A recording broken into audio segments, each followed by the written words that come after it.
유시민 작가의 오늘자 신경안정제를 처방받고 어느 날 봐도 마음이 편해졌습니다. 그리고 뒤에서는 여론조사의 충격적 결과 보고드립니다. 먼저 오늘 모든 민주진영 커뮤니티 베스트글과 SNS에서 화제가 된 유시민 작가의 분석 보시고 이어가 보겠습니다. 이자들은 정말 윤석열의 복귀를 원할까요? 아니죠. 아니죠. 복귀 못한다는 거 알아요. 그러니까 더 그러는 거네요, 네. 지금. 네. 그렇지만 최선을 다해서 이렇게 해야 윤석열 혼자 잡혀가는 걸로 끝나지. 잘못하면 특검이고 뭐고 이래가지고 여파가 계속 오면 자기들이 연루돼 있는 조직범죄까지 다 드러날지 모르잖아.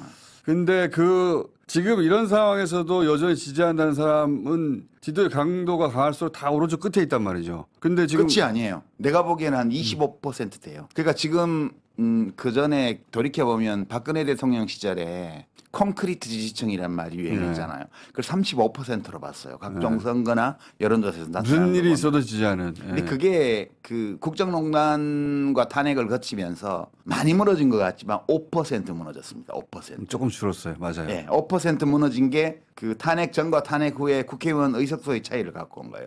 원래는 123대 122였어요. 2016년 총선 때. 맞아요. 지지율은 차이가 없었고요. 한석 차이에서 한석. 지지율은 그 비례대표 지지율은 그 당시 국힘의 전신인 정당이 조금 더 높았고요. 맞아요. 그리고 국민의힘 당이 중간에 국민의당이 중간에 있었고. 안철수. 123대 122로 한석 차이로 됐는데. 문재인 당대표 시절. 예, 이 국정농단 사태를 겪고 나서 5% 차이로 벌어지면서 이 비례대표 득표율이 그러면서 이제 그 180석을 민주당이 하게 된 거거든요. 그렇죠. 그리고 이제 그 구조가 지금 계속되어 왔다가 이번 총선에서 작년 총선에서 또 확인이 됐고 그리고 지금 이 사태의 이제 여론조사 데이터를 가만히 들여다보면 5% 정도 더 줄어든 것 같아요. 실제로 줄어들었고. 예, 그래서 한 25%로 봅니다. 그러니까 윤석열 말을 믿을 수 있어라고 주장하고 실제 믿건 안 믿건 상관없이 그렇게 우기고 나가는 그런 정서적인 어떤 지적인 상태에 있는 유권자 집단이 전체의 25%.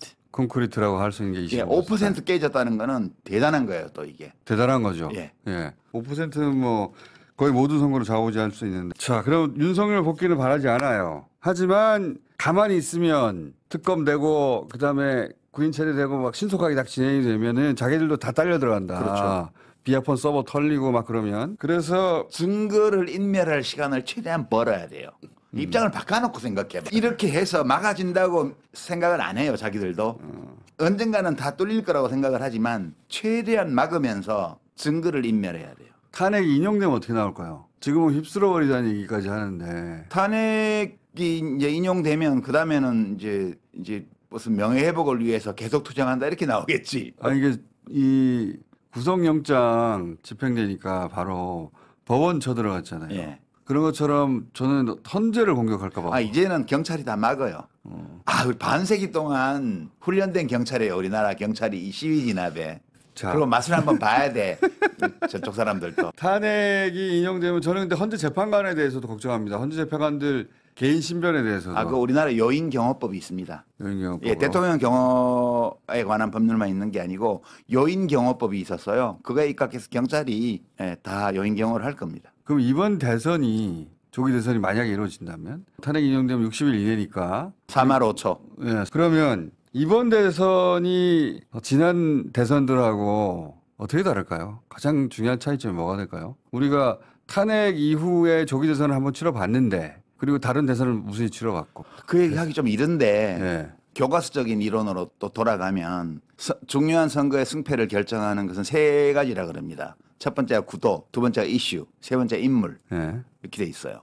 지금 인물은 야당 쪽은 거의 확정돼 있다고 봐야죠. 그렇죠. 그다음에 이슈가 뭐가 될 거냐? 다른 이슈는 다 집어삼킬 겁니다. 그러니까 그렇죠. 그 내란의 완전 진압, 내란 세력의 심판 이게 제일 중요한 이슈가 될 거예요. 왜냐하면 그 국힘당 쪽이 계속 내란을 옹호할 거기 때문에 다른 이슈들이 민생이나 이제 경제 정책이나 이런 것 이슈가 다 되겠지만 그 다른 이슈로는 대체가 안 돼요 이게. 압도하겠죠. 예, 이게 압도하게 됩니다. 구도는 어떻게 되냐? 이제 마지막 남은 변수는 사실 인물하고 이슈는 인물은 반만 유동적이고요. 국힘 쪽만 유동적이에요. 그다음에 이슈는 거의 확정적이라고 봐야 되고. 그렇죠. 구도는 뭐냐? 구도는 이게 다자 구도냐, 양자 구도냐. 여기 좀 유동적이에요. 많이.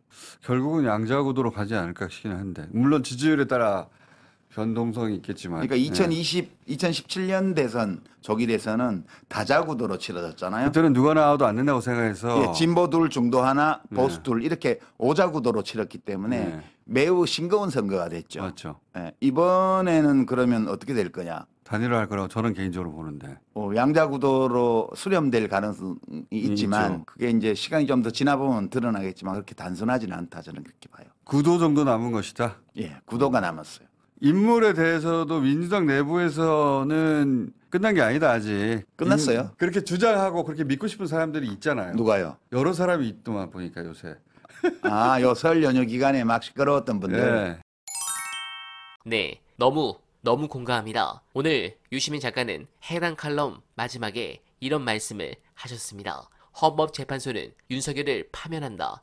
벚꽃 대선이든 장미 대선이든 조기 대선이 열린다. 민주당 후보는 이재명이 될 것이다. 그때까지 재판의 진도가 어떠하든 대법원 확정 판결로 피선거권을 박탈당하지 않는 한 이재명은 출마할 권리가 있다. 출마하면 대통령이 될 가능성이 높다. 그럴 리는 없지만 만에 하나라도 피선거권을 빼앗기는 경우에는 이재명과 함께 윤석열의 내란을 진압하는데 가장 크게 활약한 정치인이 민주당의 후보가 될 것이다. 양상훈 칼럼과 같은 정치 독극물에 중독되어 내란 세력이 아니라 이재명과 민주당을 공격하는 방식으로 도전하는 정치인은 기회가 없다. 네, 매우 공감합니다. 결국 이재명 대통령은 시대적 흐름에 따라 완성될 것입니다. 그리고 여론도 이렇게 나오고 있습니다. 오늘 여러 곳에서 민주당 지지율이 반등하기 시작했지만 재밌는 것은 바로 친낙지 여조민 윤두창 과표집 여조로 유명한 리서치뷰 조사입니다. 여기서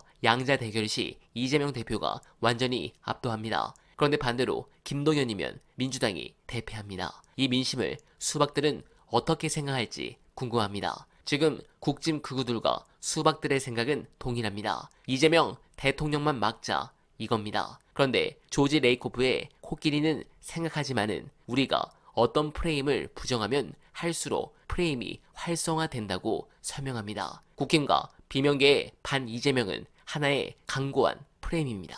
이재명 대통령은 절대로 안 된다고 말하면 말할수록 이재명 대통령을 점점 더 생각하게 되는 딜레마에 빠지는 것입니다. 그리고 현실은 윤석열 파면, 조기 대선 패배, 내란죄 확정 판결은 정해진 수순입니다. 윤석열과 국민의힘의 앞에 놓인 운명의 길입니다. 피하려고 해도 피할 수 없을 것입니다. 12.3 비상계엄의 죄가와 책임이 너무나 무겁기 때문입니다. 여러분은 어떻게 생각하십니까?